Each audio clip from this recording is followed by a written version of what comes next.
Oi a todos que nos assistem aqui no canal DCM. Hoje trazemos mais um convidado, o equatoriano Rodolfo Bueno, que morou na Rússia durante 8 anos e escreve sobre geopolítica da região já há bastante tempo. Rodolfo, muito obrigado por ter atendido o nosso pedido de entrevista e por estar aqui disposto a falar com a gente sobre esse conflito da Ucrânia y Rusia. ¿Cómo comienza esa guerra?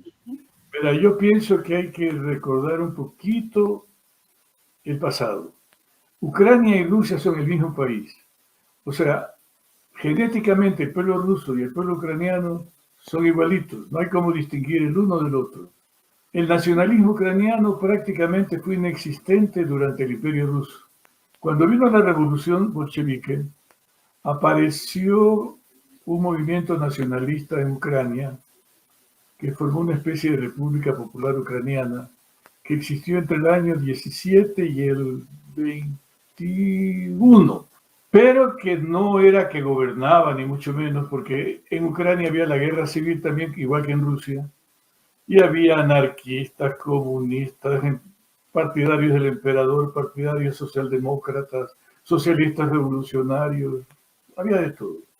Y ahí entre todos se peleaban, pero toditos peleaban contra esta República Popular de Ucrania, que era nacionalista. Finalmente en la guerra civil ganaron los bolcheviques, o sea, el Ejército Rojo ganó, y a partir del año 1922, el 30 de diciembre, me acuerdo porque es mi cumpleaños, Lenin formó, si no, no me acuerdo, Lenin formó lo que se llama la Unión de Repúblicas Socialistas Soviéticas con 4 países. Las repúblicas socialistas soviéticas de Rusia, Bielorrusia, Ucrania y Transcaucasia. Entonces ahí el movimiento nacionalista desapareció, o por lo menos ya no se conoció más de los nacionalistas ucranianos. Vino la Segunda Guerra Mundial, y con la Segunda Guerra Mundial, cuando vale la pena recalcar aquí una cosa, que la República de Ucrania que aparece con Lenin era una república que tenía mayoría de gente rusa que ucraniana. O sea, había 10 provincias rusas que fueron cedidas a Ucrania para que en Ucrania haya también obreros, que no sea solamente un país de campesinos, y sino también haya clase obrera. En estas circunstancias, el occidente de Ucrania era más o menos campesino, etcétera, y el oriente de Ucrania era ruso y obrero, más o menos, para entenderlo, ¿no?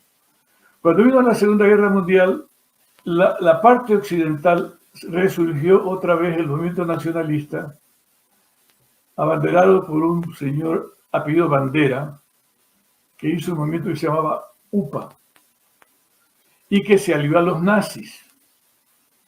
El primer pogromo nazi el primer pogromo contra los judíos que se hace en la ciudad de Lvov, lo encabeza este señor Banderas. Es más, la lista negra de los profesores que tenían que ser eliminados de la Universidad Politécnica de Lvov, la tenía este señor que había sido estudiante de esta universidad.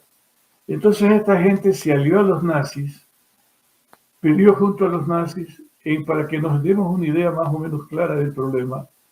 En Ucrania, en el lado oriental, se apareció este movimiento nacionalista, digamos, de los banderistas, para ya entendernos el asunto, ¿no? De los banderistas, mientras que en Oriente hubo guerrillas, resistencia, hubo sabotajes contra el establecimiento, contra la ocupación alemana, con la consecuencia de que 4 millones de ucranianos murieron en manos por causa de la ocupación, por decir, ¿no?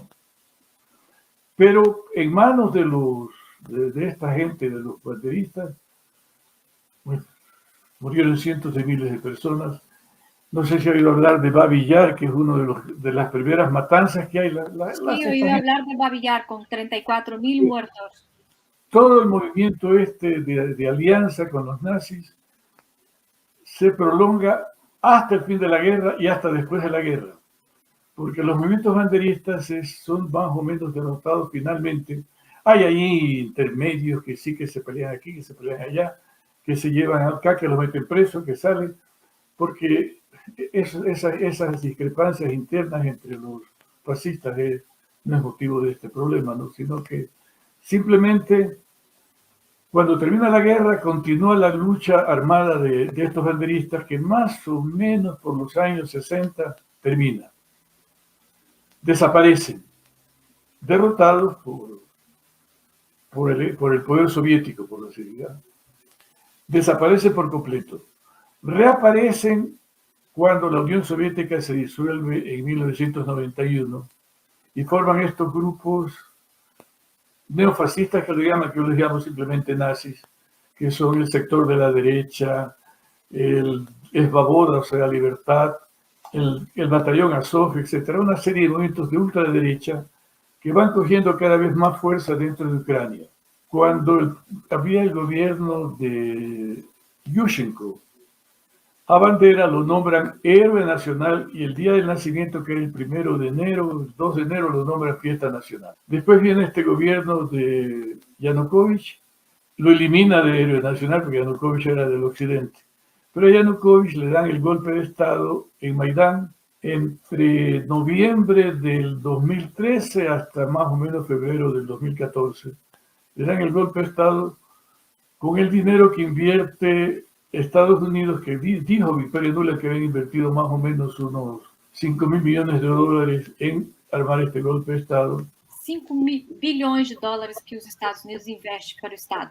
Claro.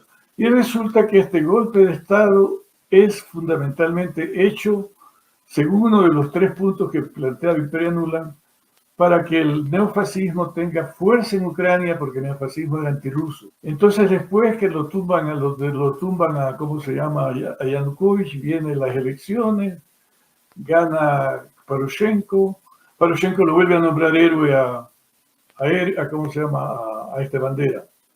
Entre tanto, los rusos que vivían en Ucrania comienzan a movilizarse en contra de estos gobiernos de tipo ultraderechistas, por decirlo, por darles un término. Y a partir del gobierno comienza la represión contra todo lo que no es partidario de estos movimientos. Por ejemplo, se da la quema en Odessa el 2 de mayo del 14. Queman vivo a los opositores. Mi cumpleaños. Entonces, su cumpleaños el 2 de mayo. Ahí queman vivo en la casa de los sindicatos de Odessa a como 50 opositores. Dicen que es más, pero no importa, pero los queman vivos, ¿verdad? Y después se fotografiaban al lado de ellos. O sea, hay una represión que es callada en Occidente, en que se mata periodistas, se persigue a los partidos políticos de izquierda, se mete preso a todo lo que es se clausura medios de comunicación. O sea, hay toda una persecución dura y callada por Occidente, no sé por qué, pero es callada. O sea, que no sería una exageración cuando muchos dicen el régimen de Zelensky y no el gobierno. Bueno, realmente es una dictadura bien disfrazadita, pero dictadura cuya base social son estos movimientos nazis.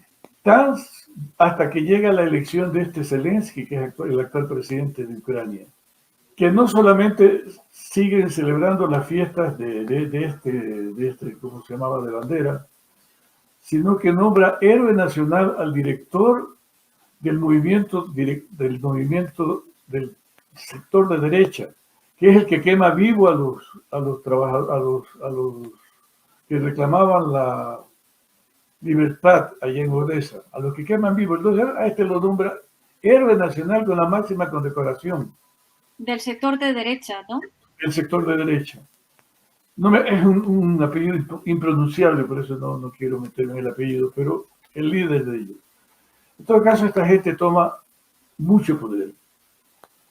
A propósito de esto, cuando estaba Poroshenko de presidente, el ejército ucraniano es derrotado porque 2 provincias de esto que llamábamos, de estas 10 provincias que eran rusas, 2 provincias se declaran independientes, que llaman el Donbass. Estas 2 provincias son del Donbass, que son las provincias de Lugansk y de Donetsk. que se declaran independientes, y contra ellos comienza el gobierno ucraniano una guerra de exterminio. Finalmente logran unos acuerdos que se llaman los acuerdos de Minsk para aplacar esta guerra civil, pero últimamente el gobierno de Zelensky comienza a recibir apoyo incondicional y cantidades gigantescas de armas y comienzan a romper todos estos acuerdos, a hacer una verdadera guerra de exterminio contra los habitantes Para los que nunca han oído hablar de los acuerdos de Minsk, ¿qué serían estos acuerdos? ¿Cuál sería el objetivo? Eran 10 puntos más o menos que comenzaban con separación de los que estaban disparándose, prohibición de usar armas pesadas y finalmente tenían que llegar a acuerdos comunes entre los independentistas y el gobierno central para ser una especie de república federada, diría yo, porque nunca se cumplieron los acuerdos finalmente, ¿no? ¿Y por qué Alemania y Francia también serían signatarios de los acuerdos de Minsk, además de Ucrania? Eran garantes con Rusia. Francia y Alemania eran garantes con Rusia de los acuerdos que fueron firmados entre el gobierno ucraniano y la República Independentista del Lugansk. Más o menos por ahí va la cosa.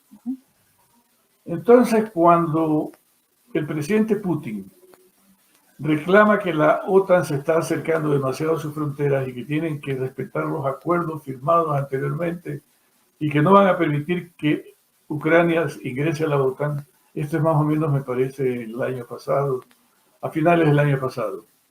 Cuando él reclama esto, entonces le comienzan a dar completamente armas de destrucción y el gobierno ucraniano comienza prácticamente a romper el acuerdo de Minsk usando armas pesadas. Rusia había advertido claramente que todo iba a permitir menos que se tomen estas dos repúblicas. Que el momento en que iban a hacer eso, les reconocían la independencia y las apoyaban. Más o menos por allí, por el 21 de febrero, Rusia tiene servicios secretos, ¿no? Los servicios secretos rusos reciben información de que el asalto a las repúblicas del Donbass va a ser el 8 de marzo. Va a ser. Entonces, el gobierno ruso reconoce a estas repúblicas, les reconoce la independencia, o sea, se rompe el acuerdo el formato de Minsk, se rompe, reconocen la independencia de estas dos repúblicas y comienzan a darle ayuda. Y como está ocupada la mitad del país, está ocupado por las tropas de Ucrania, entonces comienza esto que le llaman la guerra, la invasión, la intervención, y que Rusia llama una reacción militar para eliminar de Ucrania dos cosas: el nazismo y establecer un país neutro. Esta es la finalidad, las dos fines que tiene esta intervención. Ahí hemos reducido todo. Profesor, algunos dicen que el reloj de la historia, como George Galloway puso, no empieza cuando Sky News enchufa las cámaras, cuando CNN viene a entrevistar. Pero para usted, este conflicto, ¿cuándo empieza? ¿Cuándo se podría poner un marco reloj de la historia? ¿Febrero de este año, 2014, el 2008 o el 91? ¿Cuál le parece la fecha más apropiada? Yo creo que el golpe de Estado que se da en Euromaidán entre noviembre del 2013 y febrero del 2014. Creo que ese es realmente el inicio de este conflicto. Profesor, los neoconservadores americanos, me gustaría que usted hablara un poco quién son ellos. Y ellos dicen... ¿Quiénes? Los neocon. Los neocon. Profesor, me gustaría saber quién son los neoconservadores y también, ¿qué cree usted? Actualmente los neoconservadores salen a la luz para decir que el tratado entre Gorbachev y James Baker, que no es expansión de la OTAN ni una polegada más, que este acuerdo no existió. ¿Este hecho histórico es correcto? ¿Qué se puede decir de este acuerdo? ¿Cuál acuerdo? entre Gorbachev y James Baker de la no Pues, expansión de la OTAN. o sea, por escrito no hay, pero lo han reconocido que existe, que el acuerdo era que no iba a haber un movimiento hacia el este.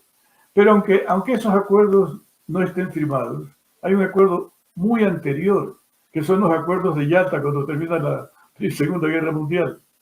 En los acuerdos de Yalta, Estados Unidos se compromete, ahí sí firmado, están los acuerdos de Yalta, que no va a extender sus intereses militares o sus dominios o sus fuerzas militares más allá del río Oder-Neisse, que era la frontera que dividía a la República Democrática Alemana de Polonia, ¿no? O sea, que no iba, jamás los intereses americanos iban a cruzar ese río, firmado en los acuerdos de Yalta, ¿no?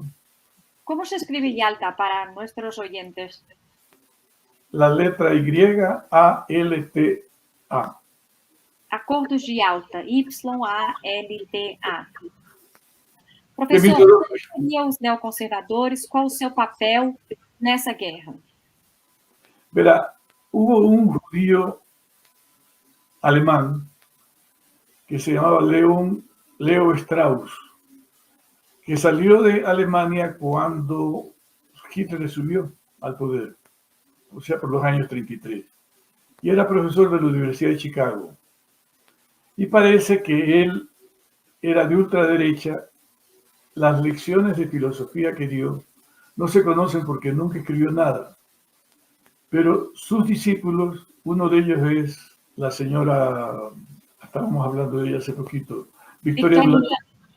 Una de ellas es Victoria Nuland, el esposo de ella, que es Kagan, el que era director del Fondo Monetario Internacional, bueno, toda esa gente de allí que dicen que, o sea, que toman notoriedad a partir del 11 de noviembre. Por lo menos tienen mucho poder a partir del 11 de noviembre y son los que han guiado esta política antirrusa que comienza más o menos con Obama. Aquí va en todo caso, esta es mi teoría, no es oficial. En mi opinión, en Estados Unidos se produce, bueno, toda la historia de Estados Unidos, la historia republicana reciente, se dividía entre republicanos y demócratas que más o menos, no digo que son la misma cosa, pero que se turnaban, a veces estaba el uno, a veces estaba el otro, pero se entendían sin ser demasiado enemigos, se entendían generalmente. Aparentemente me da la impresión que con el 11 de septiembre comienza una nueva política que es la de determinan que dos enemigos tienen, que son Rusia y China, y piensan en cómo Obama, que pueden derrotar a los dos, y en cierta manera le declaran la guerra tanto a China como a Rusia. China y Rusia se unifican un poco sus intereses y sobreviven. Pero rompiendo este esquema, aparentemente, digo, esto no está comprobado, llega Trump, que se opone a esta política y considera que, vuelvo a decir, es solamente una intuición que tengo yo, considera que Rusia debe quedar aparte de este conflicto y que el enemigo principal de Estados Unidos es China. Y que tiene que derrotar a China tratando de que Rusia no se involucre en el conflicto. Me parece que esa es la política de Trump. Pero Trump es sacado y viene otra vez Biden, que lleva la misma gente que tuvo con Obama, porque Victoria Nuland estaba con Obama cuando se produce el golpe de Estado de Euromaidán. Y estuvo con Clinton también, ¿no? Y estuvo con Clinton también, así es. Entonces resulta que regresa esta política otra vez, pero contra Rusia completamente. Entonces, cuando Rusia reclama el asunto de que se le está acercando mucho a la OTAN, que no va a permitir, entonces le arman este problema de Ucrania para que haya un conflicto entre Ucrania y Rusia y ellos de lejos, digamos, esperar que Rusia sea derrotada. Me parece que esa es la táctica que tiene en este momento Biden y el equipo de Biden, ¿no? Me parece. O senhor está contando de uma guerra que para você o relógio começa pelo menos em 2014. Por que Putin invade apenas agora? Ajá, esa es una linda pregunta. Verá, también esa es una interpretación del asunto. Putin tiene una, en mi opinión también, claro, una virtud. Puede ser que no lo quieran, que lo odien y otros que lo adoren. Eso no estamos hablando de eso. Que es muy táctico, o sea, bien puntual. Hace las cosas cuando tienen que hacerse, en el momento preciso en que tienen que hacerse. O sea, por ejemplo, cuando en Ucrania se da el golpe de Estado, hace que Crimea, no es que hace que en Crimea se produce el levantamiento, precisamente para lograr la independencia de Crimea. Primeramente, se independizan de Crimea, que era parte de Ucrania, legalmente, no históricamente, sino legalmente. Se independizan de Crimea y se independiza Crimea de Ucrania y pide la anexión, el ingreso a Rusia, y les acepta. Eso también puede haberlo hecho con la República de Donbass, pero no lo hace. ¿Y por qué? Ajá, porque no era tiempo, porque si lo hacía, posiblemente en ese momento hubiera vivido el problema que está viviendo ahora y no hubiera ganado. O sea, ese era demasiado, como le puedo decir, temprano para reconocer. Espera tener la suficiente fuerza, me refiero a fuerza militar, para saber que ya no lo pueden derrotar militarmente, para aceptar la independencia del Donbass, que lo hace ahora. Porque ahora Rusia militarmente es imposible que la derroten. Por que era impossível derrotar a Rússia agora, neste momento? Por el tipo de armas que tiene, el tipo de armamentos que tiene. O sea, son súper... Rusia ha sido siempre medio menospreciada en Occidente en la cuestión científica. Pero Rusia siempre tuvo ciencia. Lo que pasa es que durante la revolución la ciencia rusa avanzó mucho. La Segunda Guerra Mundial no la gana Rusia solamente porque los soldados mueren, sino porque tecnológicamente estaba más avanzada que Alemania. Es el primer país que usa cohetería en la guerra, que son los Katyushkas, ¿no? Tenía los mejores tanques, las mejores ametralladoras y muy buenos aviones. O sea, el armamento ruso es de primera. Los cañones eran de primera. O sea, no es que... O sea, sí me explico, no... Alemania no es que... Alemania nunca pensó que Rusia tenía tal tipo de armamento. Y parece que hay la teoría, vuelvo a decir, de que Rusia, por tener en secreto estas armas que tenía, permite que Hitler crea que puede ganarle la guerra, de acuerdo al plan Barbarossa. O sea, creyó que era factible ganarle la guerra a Rusia en 3 meses. En cambio, con Putin lo que han hecho es hacer conocer el armamento que tienen, hacerlo público, mostrar todo, para que sepan que no los van a derrotar militarmente. Y eso es más o menos a partir del 1 de marzo del 2018 que tienen estas armas que los hacen, diría yo, en este momento invencibles. Sí, yo me acuerdo de una entrevista que Putin dio a una televisión americana, a Maggie, me parece, sobre justamente preguntas sobre qué sería la parlamentaria rusa de guerra. Profesor, y entonces, ahora era el momento adecuado para esta... ¿Por qué ahora? Verá, el discurso de él, yo casualmente me levanté y conocí la televisión y lo escuché. Me acuerdo la fecha, 1 de marzo del 2018. Habló ahí de las armas que tenían. Y ahora las tienen producidas, ¿no? Y instaladas. Y los han mostrado, invitan a los agregados militares a que las vean, etc. O sea, no lo han hecho secreto. Entonces, en este momento no los pueden derrotar. Por eso es que en este momento se da este problema que ya puede reconocer a las repúblicas del Donbass, creo yo, ¿no? Y además tiene, ¿cómo les puedo decir?, cierta independencia económica. O sea, todas las medidas son durísimas. O sea, ya Occidente no tiene con qué más castigar a Rusia. Con decir que hasta los gatos los han castigado. Porque ni los gatos pueden participar en los concursos de de gatos que hay en el mundo, ¿no? O sea, ya han sacado, como se dice, todas las uñas, ya no tienen nada. Y sin embargo no los van a derrotar. O sea, Rusia no va a ser derrotada, así de simple. Professor, eu quero voltar com você à questão das sanções russas.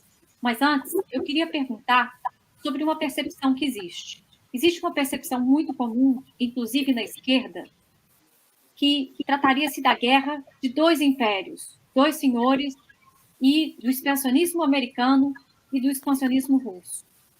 Essa percepção é correta? E se for, até que ponto? Pero la guerra contra Rusia comienza en época de Obama.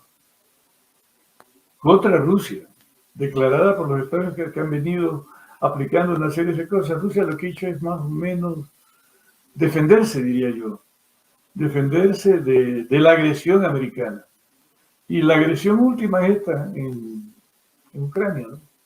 Empujada porque le dieron tal cantidad de armamento a Ucrania. Además hay un elemento que yo sí quisiera recalcar.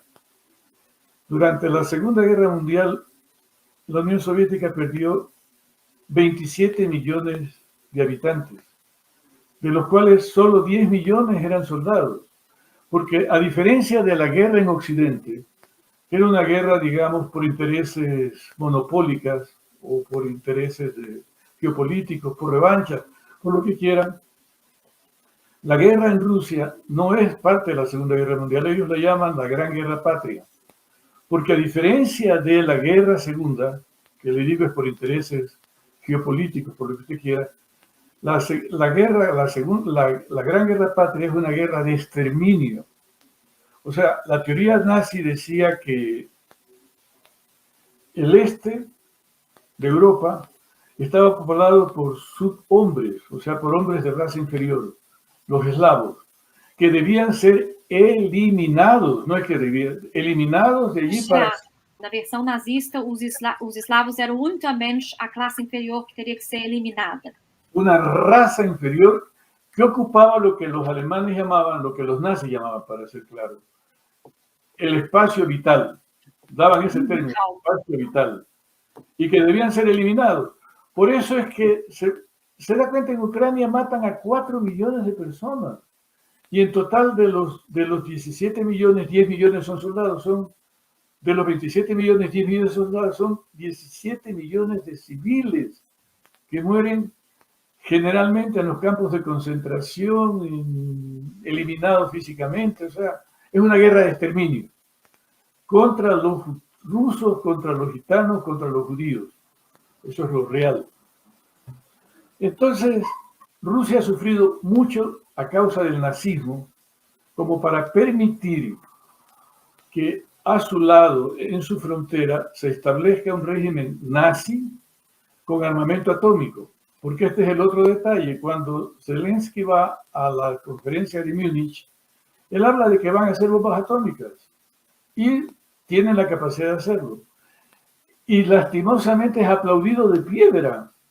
O sea, yo a veces no entiendo a Occidente porque ocultan todo y hacen cosas que están fuera de lo que da el entendimiento humano.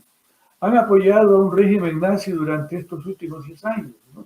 ¿Por qué? No entiendo. Es una de las cosas que yo no entiendo. ¿Por qué Alemania, Francia, Suecia, etcétera, Inglaterra? Solo el odio a Rusia, ¿no? O sea, no me cabe en la mente una explicación. Pero es real. Professor, essa seria uma guerra entre dois impérios? Ou é uma maneira correta de ver isso? Yo no creo que exista expansionismo ruso, porque el imperio ruso era mucho mayor de lo que es la Rusia actual. O sea, el imperio ruso abarcaba desde Polonia, Finlandia, hasta el norte de California y Alaska, por decirle, para que nos demos cuenta de que era el imperio ruso. La Unión Soviética ya no tuvo ni Alaska, ni tuvo a Finlandia, ni tuvo a Polonia, pero todos los demás países eran parte de la Unión Soviética. Y en cambio Rusia no tiene ni Estonia, ni Letonia, ni Lituania, ni ¿cómo se llama? Ni Ucrania, ni Bielorrusia, ni Kazajstán. Bueno, la Unión Soviética tenía más o menos 23 millones de kilómetros cuadrados. En cambio Rusia tiene apenas 17 millones. O sea, más bien es un país que se ha ido no expandiendo, sino contrayendo sería la palabra. Professor, por exemplo, e la anexação de Crimea, dizem que isso é uma questão existencial para a Rússia na expansão da OTAN, e outros dizem o contrário, que a Rússia tentando se expandir. Como que nós podemos interpretar esse conflito? ¿Ya? Pero primero la parte primera suya, Crimea. Crimea, si históricamente quisiéramos decir a quién pertenece Crimea, o sea, de quién es Crimea, históricamente, de los griegos, pero no de los griegos de ahora, sino de los griegos de antes de la época de Agamenón, de la anterior a la guerra de Troya. Porque cuando Agamenón no puede partir a la guerra de Troya porque no soplaban los vientos en Aulidi, sacrifica a su hija, que finalmente no es sacrificada, sino que es salvada por la diosa, una de las diosas, no me acuerdo por cuál, y es llevada a Táuride. Por eso hay la segunda parte que se llama Ifigenia en Táuride. Pero Táuride es Crimea. O sea, Crimea era Táuride y es parte de la Grecia de esa época, ¿no? De ahí, bueno, hubo invasiones por acá, de pueblos bárbaros, de esto, del otro. La última invasión que hubo fue la de los turcos, cuando el Imperio Otomano. Y estuvo en manos de los turcos hasta que la recuperó Catalina la Grande, allá por los 1800, ¿cuánto sería? Pues, no sé, 30 por ahí, creo que sería, ¿no? Pero sí debe ser antes. En Crimea se da la famosa guerra de Crimea entre Rusia, que estaba peleando con Turquía, y por otro lado se suman a Turquía Inglaterra, Francia y la parte norte de Italia, ¿no? Entonces se da la guerra de Crimea. O sea, toda la historia de Crimea moderna es que Crimea es rusa. De repente, Nikita Khrushchev, no se sabe por qué, porque eso no lo puede decir nadie sabe por qué, firma una especie de decreto en el cual Crimea pasa a ser parte de Ucrania. ¿Por qué lo hace? No se sabe. Porque no se discutió eso ni en el Congreso, no se discutió en Quando ningún foi lado. esse decreto, professor? Quando que foi esse decreto que anexou a Crimeia à Ucrânia? En el año 54 y no lo sabía nadie. Por ejemplo, nosotros íbamos a Crimea pensando que Crimea era rusa y resulta que Crimea había sido de Ucrania, ¿no? Por este decreto que firma Nikita Khrushchev, que nadie sabe por qué lo firma, ni cuándo lo firma, ni cómo lo firma. Lo firma en el año 54. Porque incluso en sus memorias que fueron secretas y no sé qué, que por acá, que se publicaron como gran cosa, como revelaron secreto, ni siquiera ahí menciona nada. Y cuando se disuelve la Unión Soviética, el último resolución es que Crimea regrese a Rusia. Pero Crimea no regresa a Rusia, sino que queda en manos ¿cómo se llama?, de Ucrania. Cuando se produce el levantamiento fascista que se da entre el 13 y el 14 en Ucrania, en Euromaidán, entonces los habitantes de Crimea se declaran que, a propósito, nunca aceptaron pertenecer a Ucrania, nunca.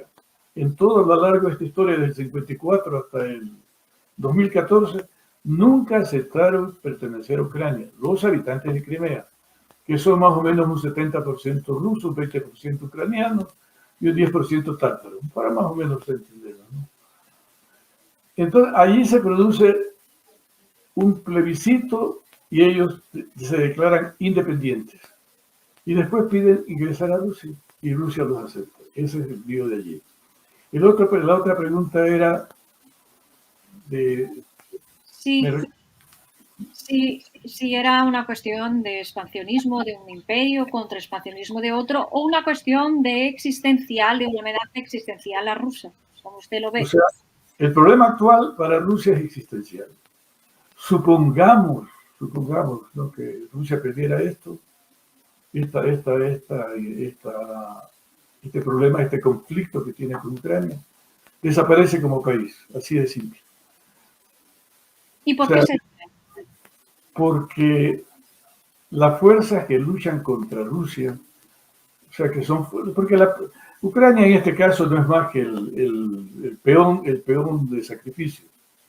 La lucha real la lleva este sector de Estados Unidos que usted lo llamó neocon, pero que es del gobierno de Biden, contra Rusia, y lo vienen llevando, ya le digo, desde la época de Obama, ¿sí? es para partir a Rusia por lo menos en 5 estados, porque es lo que han dicho siempre, que Rusia es un país demasiado rico, demasiado despoblado y que no merece existir como país. Esto lo dijo Brzezinski, lo dijo Madeleine Albright, incluso lo publicó. O sea, es una teoría que tienen hace mucho, de que hay que desintegrar a Rusia. En la época de Clinton también lo dijeron. Entonces, si ganaran ellos, desintegran Rusia. Por ahí es la cosa. Professor, a Rússia, como o senhor mesmo colocou, a Rússia está sofrendo sanções que já não existe mais como serem escaladas, desde os netos russos que não podem participar de concurso, como também você tem a Rússia removida do sistema SWIFT, não podendo usar o dólar, fazendo mais difícil, mas ela teve agora uma surpresa, além das sanções, uma delas foi o congelamento das reservas da Rússia de 300 bilhões de dólares.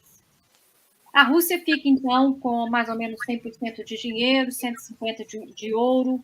¿Ela pode sobreviver a essas sanções? Verá, Sara, primeramente, antes que nada, yo pensé que entendía el portugués algo, pero tú no el portugués. Yo, cuando era muchacho, sí entendía que no hablaban portugués allá en Rusia, los brasileños. Yo les entendía, pero ahora habla como que me está hablando en chino más o menos. Rusia ha tomado todas las medidas del caso para sobrevivir. ¿Cuáles serían estas medidas? En primer lugar, tiene una ventaja que es como lo indiscutible. Rusia produce, ¿qué produce? Petróleo, gas, carbón, hierro, aluminio, manganeso, diamantes, oro, o sea, metales. Nada de eso se pudre. Nada de eso se pudre, o sea, y todo además es necesario.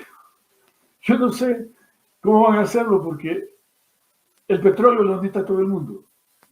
De alguna manera lo van a comprar. El gas, sin el gas, los pobres europeos se van a congelar. Así de simple. O sea, todo lo que tienen es guardable y vendible. Por otro lado, la otra cosa que sería el alimento. En la época soviética, en la época cuando vino recién Putin al poder, que fue por el año 2000, Rusia importaba prácticamente el 70% de los alimentos que consume en esa época. Ahora importa el 10%. Consume el 90% de alimentos producidos en Rusia. O sea, una autosuficiencia alimentar. Pero hay un detalle extra, que lo que importa, ¿qué importa? Paté de foie gras, quesos apestosos de Francia, bananos de Ecuador, mangos de la India, o sea, sí, son cosas interesantes, pero no son, ¿cómo le puedo decir?, fundamentales para vivir. Sí, bueno, si supongamos el embargo fuera tan grave que no pudiera comer bananos ecuatorianos, perdemos los ecuatorianos. Los rusos tienen manzanas, peras, frutillas, etc. ¿Sí? Me explico, o sea, no es tan grave el problema. El problema que usted menciona de los 300.000 millones de dólares que han sido congelados, esto se debe a una cosa que tiene que ver con algo que la gente, yo tampoco lo sabía, hasta hace poco no lo conocía. El Banco Central de Rusia pertenece a la Reserva Federal, no a Rusia. Y esto es por constitución. Lo hicieron en la época de Yeltsin, cuando destrozaron a la Unión Soviética. En la Constitución hicieron que el Banco Central perteneciera a la Reserva Federal. Y eso creo que va a cambiar. Ahora. ¿Qué significa eso? O sea, de todas maneras, les han congelado 300.000 millones, pero tienen en su propio bolsillo una reserva por 360.000 millones de dólares, que no es poco. O sea, para mantenerse, y ingresos van a tener, porque le digo, ¿cómo vive el mundo sin el petróleo ruso? Si es el segundo productor de petróleo del mundo. ¿Cómo viven? Y Rusia consume, digamos, algo así menos de la mitad de lo que produce, el resto lo vende, ¿no? O sea, yo no es que no van a ser golpeados, no me entiendan así. No es que van a ser golpeados, pero pueden soportar. Más golpeados van a ser ellos los que están aplicando las sanciones, ¿verdad? Van a ser porque van a tener una inflación tremenda. O sea, la inflación en Rusia va a haber, pero va a ser menor que la inflación que va a haber en Alemania, que va a haber en Francia, que va a haber en España. En España la cosa es insoportable prácticamente, lo que se viene, ¿no?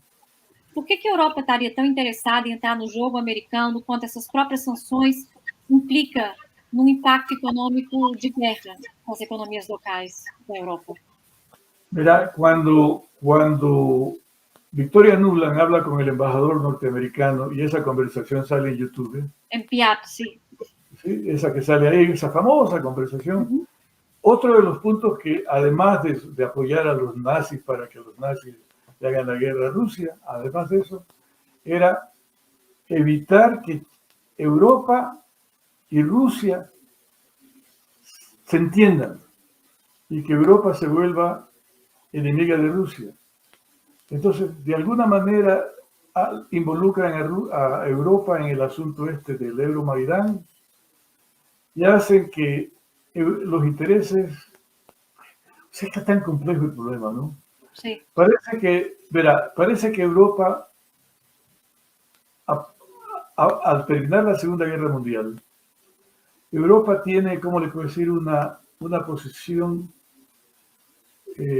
vamos a decir, para derrotar a Alemania. En Italia hay guerrillas comunistas fuertísimas.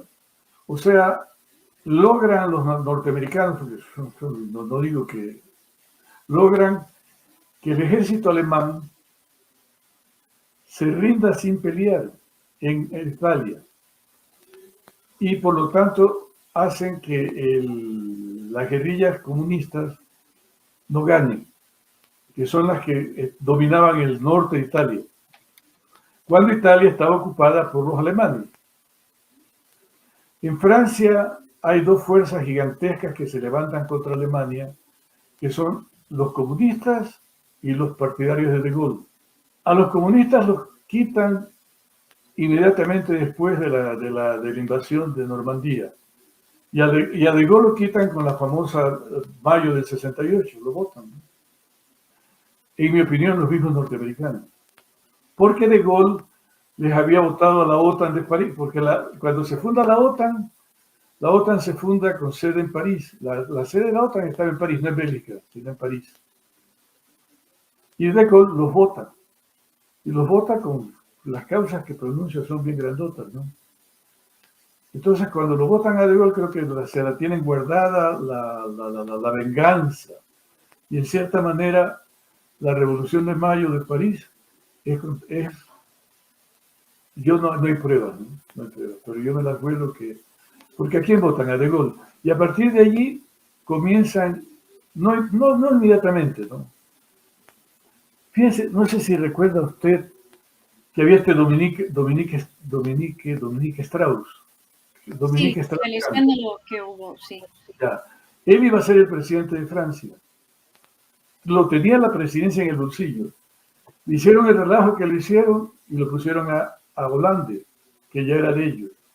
O sea, se maneja muy bonito la política, bien por encima, bien disfrazada.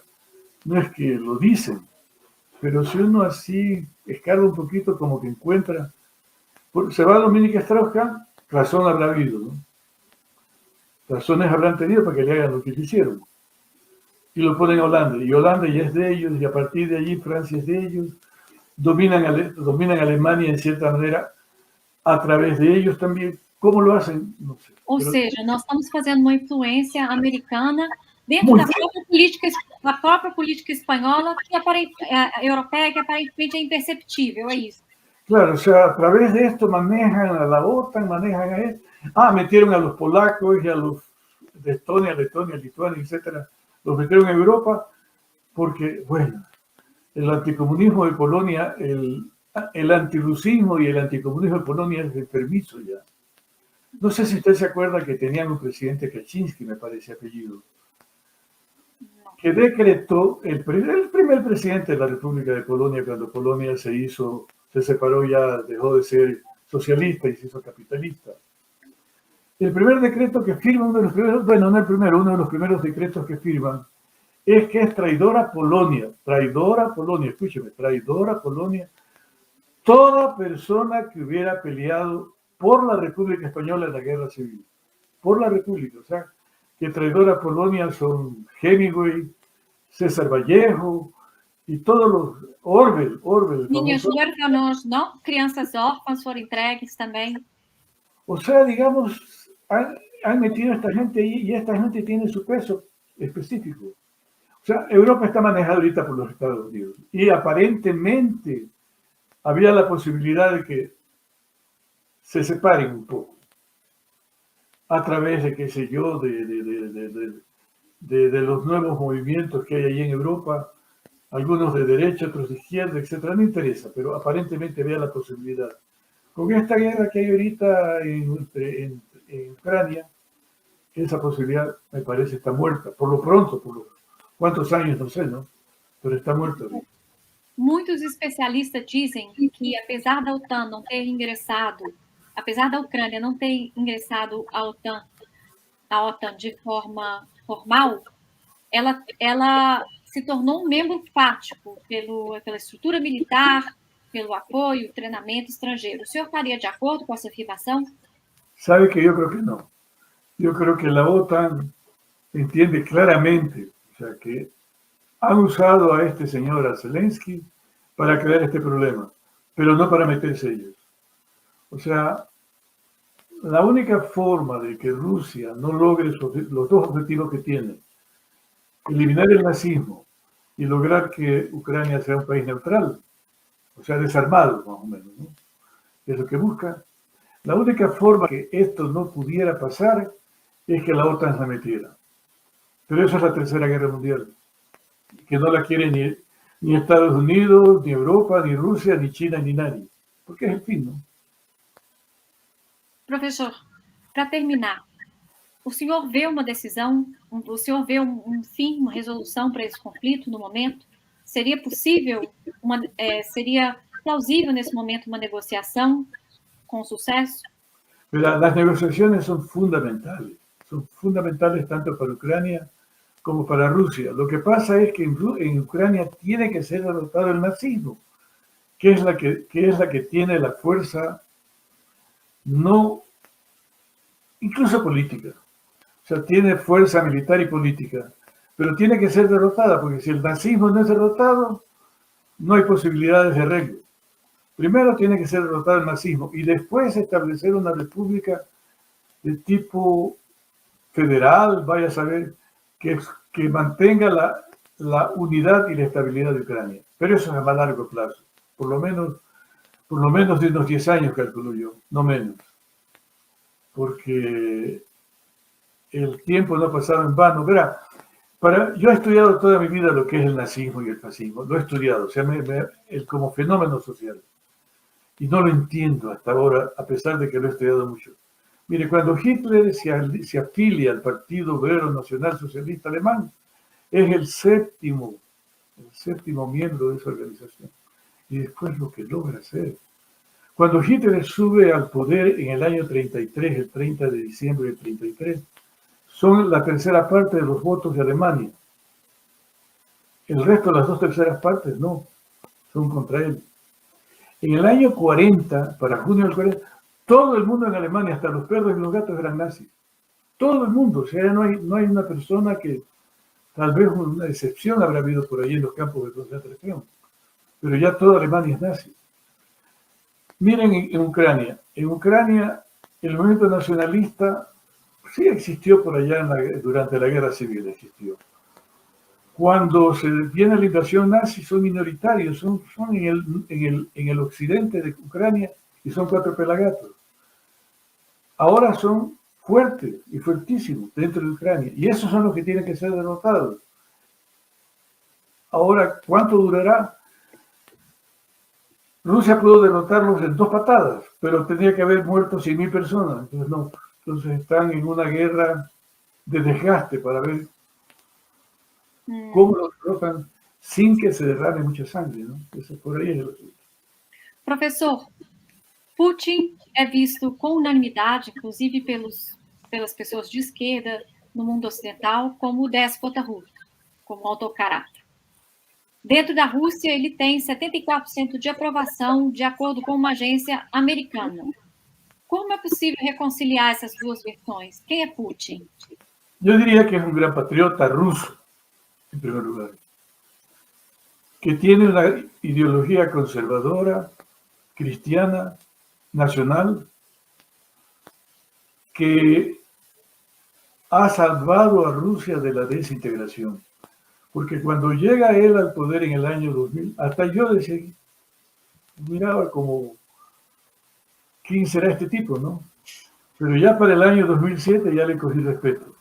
Cuando pronuncia el famoso discurso de Múnich, ya le cogí respeto. Y después viendo lo que ha hecho en Rusia sí tiene razón, más o menos el 75% de los rusos votan por él, lo apoyan, o sea, políticamente votan por él. Pero en este problema que está viviendo Rusia, el 98% lo apoya. O sea, el 2% está en contra. Pero no pasa, entre el 1 y el 2, ¿verdad? Está en contra. Pero el 98% lo apoya. Votan por él el 75%, que es diferente. Pero en este problema no. Eso así. ¿Por qué? Porque se dan cuenta que es la posibilidad de finalmente sobrevivir. O sea, Rusia lucha por sobrevivir como país. Eso es lo que mucha gente no entiende, ¿no? Professor, gostaria de saber quais... Primeiro, eu gostaria de agradecer essa entrevista, que deixa muito claro que não é possível entender a guerra da Rússia com a OTAN sem entender todo o passado histórico que circunda, porque ela é fundamental para entender o nacionalismo russo e sua necessidade de subsistência, talvez uma realidade muito diferente da nossa. Agradeço muito pela essa oportunidade de entrevistá-lo e gostaria de ficar com as suas palavras finais. Verás, Sarita, en primer lugar, las gracias las doy yo, porque finalmente es la oportunidad de explicar un fenómeno que es tan complejo de entender.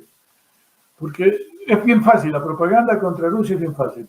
País grandote, Ucrania país chiquito, el país grandote ataca al chiquito para robarle su riqueza y se acabó, ya no tienen más que promover esa idea y promoverla de mil maneras y ya tienen convencido en este sentido la guerra propagandística, si es que podemos hablar que hay una guerra propagandística, los gringos la ganan 10-1 los rusos. Y eso porque soy partidario de los rusos, porque a lo mejor la paliza es mayor. ¿Sí? Pero no le van a ganar en el asunto este de la existencia. Yo pienso que como consecuencia de lo que está pasando, los días de Biden están contados, los días de lo que llamamos los neocon están contados. ¿Por qué? ¿Qué es la nueva orden que se funda? Porque no van a derrotar a Rusia. Entonces, si no derrotan a Rusia, son derrotados ellos, me parece, ¿no? A pesar de que la política americana... ¿Qué nueva orden se está configurando, profesor? O sea, la política americana es tan complicada que ni ellos la entienden. ¿Qué se puede decir del nuevo orden mundial que se está configurando? Eso es de ley. La nueva orden mundial que se está configurando. Eso es ineludible, pero ineludible. O sea, diría yo incluso que la doctrina del nuevo orden mundial nació un poco antes, pero esta es la fecha de nacimiento es exactamente el 24 de febrero del 2022, cuando Rusia comienza la operación militar limitada dentro de Ucrania. Esa ya es la fecha de nacimiento del nuevo orden mundial, me parece. O sea, Rusia no está aislada tampoco, ¿verdad? No está aislada. Mismo Brasil tiene que jugar con los intereses de Brasil y de Rusia, ¿no? O sea, no es que está solita. En la opinión pública es otro problema aparte, eso es aparte.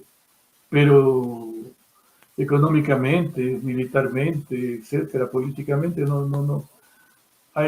hay la India, hay la China, hay Pakistán, hay Irán.